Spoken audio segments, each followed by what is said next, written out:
আইন উপদেষ্টা অধ্যাপক ডক্টর আসিফ নজরুল বলেছেন, ধর্ষণের ঘটনায় দেশের সব অঞ্চলে ডিএনএ সার্টিফিকেট নেওয়ার ব্যবস্থা নেই। এই সুবিধা অপ্রতুল হওয়ায় ধর্ষণের মামলার বিচার অত্যন্ত দেরি হয়ে যেত। আমরা অংশীজনদের সঙ্গে আলাপ করে এখানে পরিবর্তন আনব যে, উপযুক্ত ক্ষেত্রে বিচারক যদি মনে করে কেবল মেডিকেল সার্টিফিকেটের ভিত্তিতে মামলার বিচার করা সম্ভব, তাহলে সেটা করতে পারবে। মাগুরার ঘটনার মতো অনেক ক্ষেত্রে আসামি হাতে নাতে ধরা পড়ে। অন্তত এসব ক্ষেত্রে সময়ক্ষেপণ রোধকল্পে ডিএনএ সার্টিফিকেটের বিষয়ে এ পরিবর্তনটা আনার চিন্তা করছি। প্রতিটি জেলায় ডিএনএ ফরেনসিক সাপোর্টের ব্যবস্থা করতে সরকার উদ্যোগ নিচ্ছে। ৯ মার্চ রোববার আইন মন্ত্রণালয়ের সভাকক্ষে এক সংবাদ সম্মেলনে এই কথা বলেন তিনি। উপদেষ্টা বলেন, কয়েকদিনে যেসব মব জাস্টিস এবং মোরাল পুলিশিং এর ঘটনা ঘটেছে সেই বিষয়ে সরকার পদক্ষেপ নিয়েছে। দোষীদের গ্রেফতার করা হয়েছে এবং গ্রেফতারের প্রক্রিয়া অব্যাহত রয়েছে।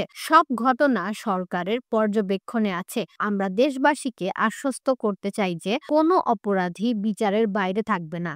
আসিফ নজরুল বলেন, নারীর বিরুদ্ধে সহিংসতা দমনে সরকার সাম্প্রতিক সময়ে সংঘটিত সব ধর্ষণ মামলার দ্রুত বিচার নিষ্পত্তিকল্পে মামলাগুলো নিয়মিত পর্যালোচনায় আনছে। রাস্তাঘাটে যৌন নিপীড়ন ও হয়রানি বন্ধ করতে পুলিশ দ্রুত আলাদা হটলাইন চালু করবে।